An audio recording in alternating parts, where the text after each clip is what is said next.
What does it mean to be blue? The wings of a Morpho butterfly are some of the most beautiful structures in nature, and yet they contain no blue pigment. Artists use paint, dyes, and ink to make their creations. Nature draws on a palette of biological pigments, also known as biochromes. But there's another way of producing color. It's called structural color, and it harnesses the physics of light at the nanoscale. Nipam Patel's lab at UC Berkeley is studying how Morpho butterflies form the special structures that cover their wings, scales, while still inside the pupae. Morphos live mostly in the tropics, and when they're resting, they fold their wings up, showing their dark earth-toned undersides. The brown, yellow, and black colors are generated by pigments. But the other side is all about structural color. It gives their wings a vibrant, iridescent blue hue.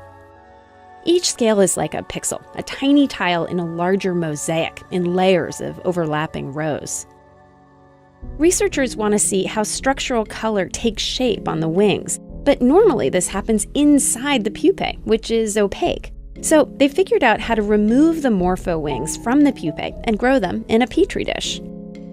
Just like a developing photograph, patterns and colors slowly appear on the ghostly white wings as each scale's surface transforms over time.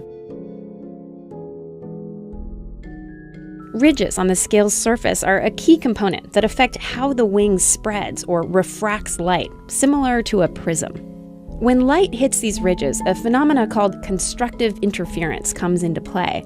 The spacing within the ridges, which look like little Christmas trees, perfectly reinforces specific wavelengths while canceling out others. This is why your eyes perceive that shimmering blue.